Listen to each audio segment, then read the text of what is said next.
My name is Allison Field, and I want to welcome you to our YouTube channel, Create Your Blank, where we share stories of amazing people who have created their blank.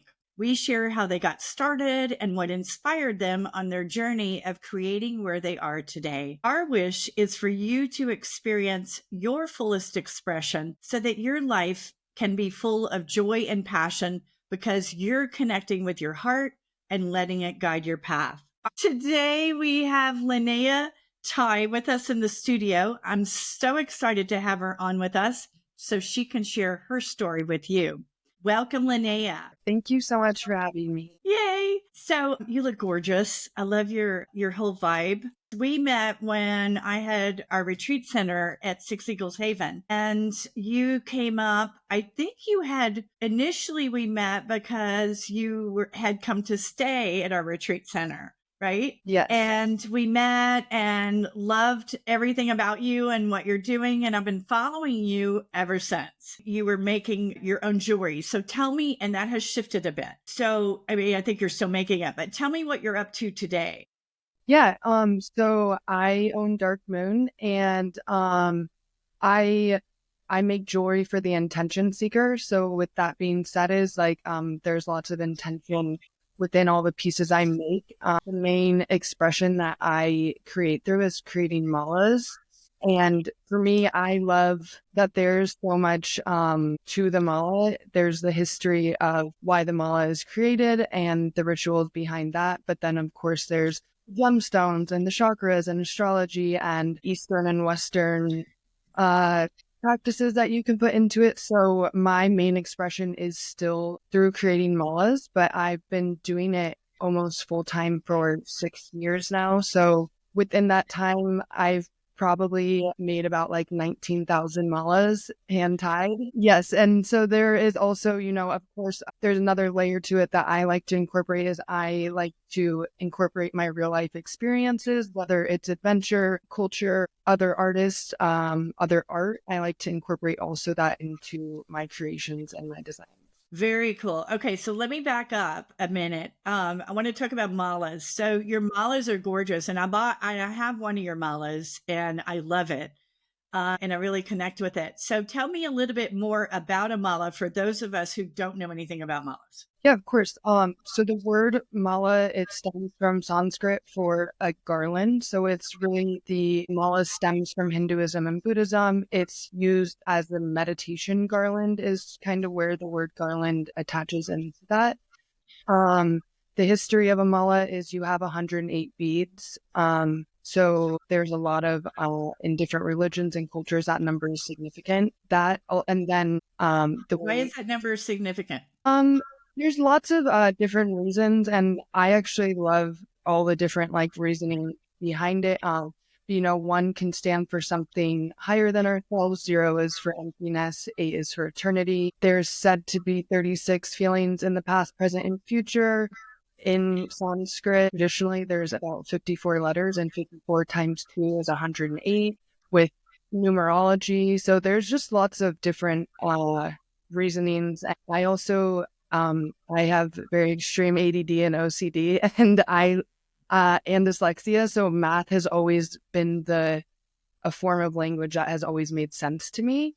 I love the other layer of having the math, and it's actually insane how many numbers are divisible by 108. Also, you have the 12 zodiac signs in Eastern and Western astrology, and there's 9 major planets represented on your natal chart or your birth chart. So 12 times 9 is 108. So there's 12 houses on your natal chart. So there's just so many reasons. I love, yeah. Yeah, cool. That's beautiful. And tell me how you incorporate intention setting into your jewelry making. Of course. So within that, whether it's making just something that I'm inspired by, or I create lots of custom orders. And that also really, I love the act of creating the malas and the intention behind it. But what really changed my life with this business was meeting the people that I've connected with and seeing how it can really be really impactful and signify a part of somebody's journey. So when I make my malas, like I had mentioned, so there's 108 beads, but I'm tying a knot between every single bead. So I hand tie about 115 knots on every single necklace. When I tie the knots is when I'm putting the intentions into it, whether, like I said, it's maybe an intention of something specific I'm creating it for, or I always ask people their intentions for the creation when I make them, so I can tie that thread of them into it as well. And That's beautiful. intentions too is the way you choose the gemstones, all those things too. I've always loved, even when I was a child, like astrology, gemstones, all these things have always been, along with like math, like another language I just felt like I understood. So that's the really beautiful thing, is dependent on all the different healing properties of all the gemstones and which part of your body it's connecting to, you can also choose your intentions, creating them as that way. Yes. So That's beautiful. That's beautiful that you set the intention when you do the knots. yes, exactly. I love it. I love it. And I love how math is your language. I, me and math, we're complete opposite on the opposite spectrum. And my ex-husband would tell me all the time that math is a language, and I never understood that. But Yes, for you, it is, right? absolutely. And I think it's like, one of our only universal languages as well, which is pretty amazing. Yes, yes, it is. It is. Very cool. Okay. And then you said that you incorporate your outer world in with your jewelry making as well. So tell me a little bit more about that. Yeah, absolutely. So I, in the past few years, have been able to gratefully like transition to making a lot more collections of malas and things I'm inspired by. That can be, I'm personally like so inspired by other artists, and I love that aspect of it. So I've made collections inspired by street art. I'll find murals and I then find the colors and things like that. And then I'll be able to connect with the artists. Other things are like, I'm a first generation Chinese American. So the last collection I just released was Year of the Wood Snake. So every year I like to honor the changing of the Chinese zodiac with the collection. The next collection I'm getting ready to release in March is, this past summer I took a trip to Greece with my grandma, and I learned a part of the trip was I really wanted to intentionally learn a lot about the Greek mythology while I was there. Oh, cool. Next collection I'm releasing is specifically for Greek goddesses. So I love to see, or I also travel. So also incorporating as finding beads on the road or pendants or going to different stores. I love that with this practice of creating, it really has given me the most freedom in my life, because I can make the malas anywhere. I don't need anything other than beads and a string. So I make them on top of mountains. I make them, I can really also incorporate the energy of my own life experiences through the thread of my inspiration, but also then where they're being made. There's like, I just love that there's so many layers to creating the malas. When you first see it, maybe you just see a piece of jewelry, but the more you learn, like it's like so expansive with it. Yes. Yeah. Yeah. Yeah. Very cool. Very cool. I love that so much, and your process that you go through. Yes. It's quite a process, and especially too when I'm creating custom orders, I might exchange novels between the person who I am creating it for. And I think that's also like such a beautiful thing, is like people trust me with their most intimate life moments or where they are, and I may never meet them in person, but like because of this practice, we have this amazing connection. So, Oh, yeah. I love that so much. That's so cool. So I want to show everybody the mala beads that you made for me, and do it right in the camera. Try to do it. Huh? It's great to see it again, to see your mala. Yeah. And it's got all my colors, and it's just gorgeous. I just love it, and it brings a lot of grounding to me. It feels very grounding, and when I wear it, it's very grounding. So thank you. Thank you so much. Thank you for sharing it. Yes, I love too. Like the way also I was introduced to malas was I was on a solo backpacking trip in Asia. Uh-huh. And gave me a mala, and I was on the trip for 3 months. So the mala was really it was like my support, and like the only like real like groundedness I did have to anybody else on the trip. And so I love to hear how you also feel that experience from it, because that's the first love and connection I had to Mala as well. That's cool. So that's how it came about that you discovered them. Yeah. Yeah, I studied apparel merchandising and business marketing at CSU, and I got 2 degrees, and I had the intention actually of starting a jewelry business, and I wasn't sure what that was going to be. And then, as life in the universe always kind of works its way out, yeah, me and the active and creating Malas kind of found each other. Cool. Cool. And I love how careers come about, how our blank comes about, because it's not linear by any means. And I mean, you didn't wake up one morning and say, I'm going to do mullets. I'm going to grow up and make jewelry, right? It's sort of evolved. So I'm always curious, what was your degree in college? So I did study at CSU, they have a fashion design and merchandising program. So I actually did study the business side of fashion. Cool. Yeah. And Okay, cool. yeah. So gratefully, I think my parents are happy to some extent. I have somehow put my degree to use.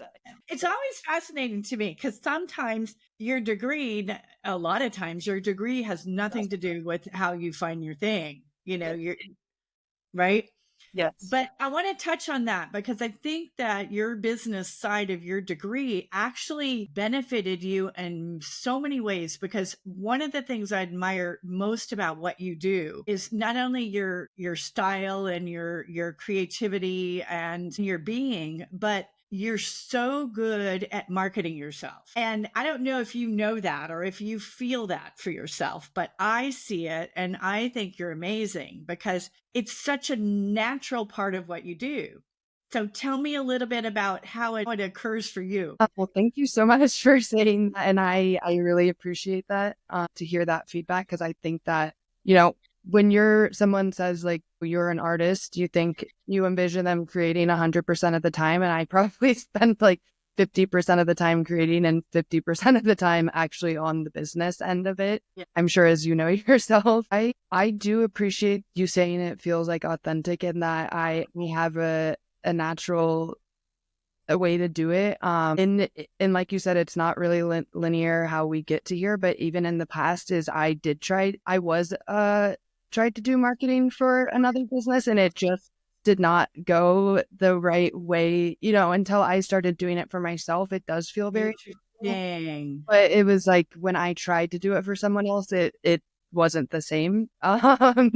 Interesting. It's really, and I think too, it's that was before I was doing DarcMoon full time, and kind of like you said, the path is not linear. And so I'm I think I needed all these other experiences to get to where I am with it. And even with putting myself out there, it's kind of crazy, but it's my last job before I quit to do DarcMoon full time. I worked at HelloFresh as a brand ambassador. So I spent out of 40 hours in a week, 36 hours set up at events. And I would have never been able, I don't think, to transition to doing DarcMoon the way I had if I didn't have that experience of a year of already setting up markets and all these things. I don't know if I would have had as much success as I had been able to transition without that experience.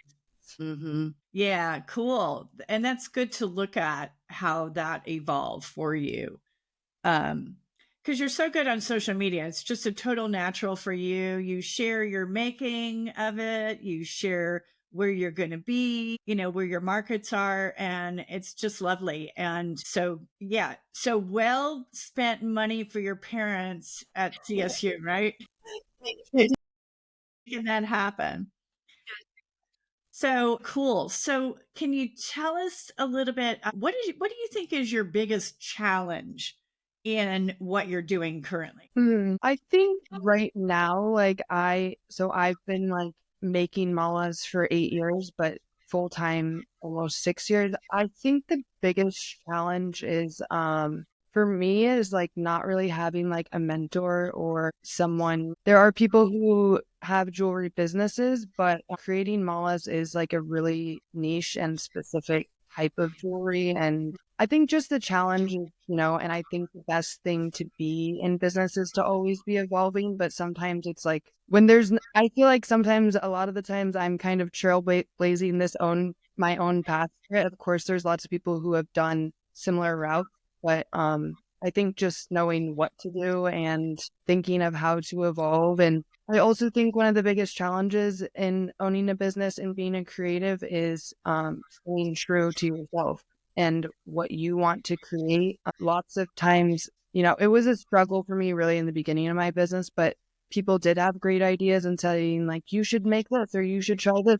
Yeah. None of those things, the mala and the history and the tradition of it is what I really connect with. I don't really just connect with making something for somebody to buy. So I also think that is a biggest challenge is like trusting your own intuition, especially as you get further down the line in having a business. I think also a lot of people say like, wow, it's really hard to start a business, but I think it's very challenging to stay in business to always, it's like once you figure out something works, it's like now you almost have to like try something new and it's hard to like. Right. How to keep it fresh, how to keep it going, and trusting your intuition. Yes. And right. And staying true to your work and staying true to what's important to you. Cause you said like when you're marketing for something else, not your work, that's hard. Right. Because you're not connected with it, right? Spiritually, mentally, emotionally, it's not the same. 100%. Yeah. Cool. I love that. And so what would you recommend? What would be your big takeaway for someone who is wanting to get into jewelry making? What would be something you would recommend? Yeah, I would recommend like actually the way I found malas is I went to a jewelry making class and it literally like simply like I made a mala and the lady was like, wow, you're good at this. You should make more. And then like a week later, I found the supplier that she's been supplying my beads for the last 8 years. I think just trying stuff. I think as an adult, and that's even when I've hosted thousands of workshops. I think as an adult, we don't give ourselves any space to learn something new. It's either we try it and we're great at it and we're going to make a career of it, or we're not going to try it. And I think that's the biggest thing is like giving yourself grace to try things. Because I think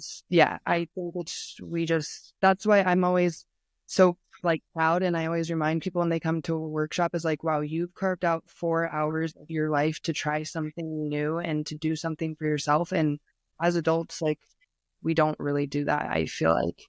And I think you either are an artist or you're not. And I think everyone has a creative expression. It's just finding that is for you. It might be writing, it might be cooking, it might be gardening, it might, it literally could be anything. But I think we take the beauty and the imagination away from ourselves as adults. Yes. Yes. I love that. And I love that you do classes and mala making, because I think it's important for us to try different things and not be afraid to try things on. See if we like it. See if it feels, connected for us. Yes. Right? Yes, 100%. And me, the most exciting thing at the end of a workshop is seeing everyone smile at the end, and you can see how proud they are of themselves. And like that means everything to me. And when I first started hosting workshops, my parents would always be like, well, aren't you afraid somebody is going to steal your business or steal?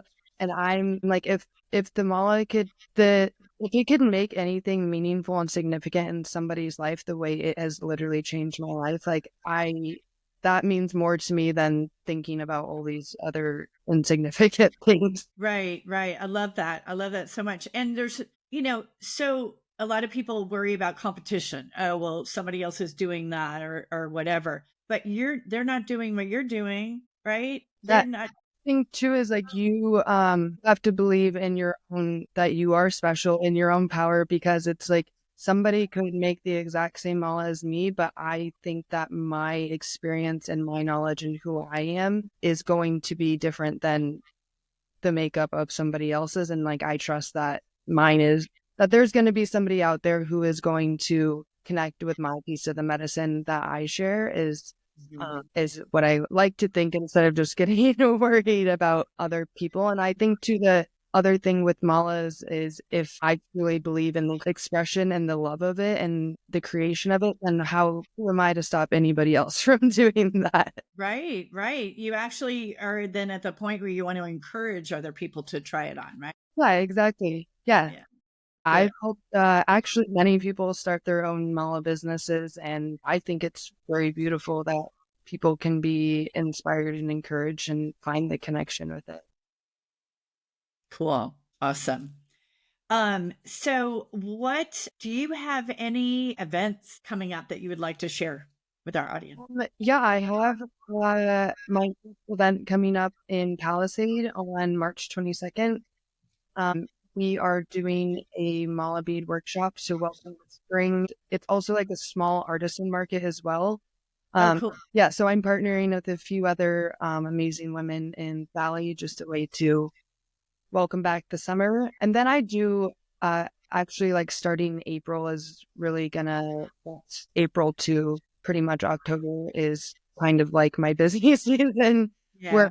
doing lots of workshops and markets and some retreats this year. So those will be coming up soon. Oh, cool. And Palisade is right outside of Grand Junction, for those Yes. of you who don't know and want to attend one of her workshops.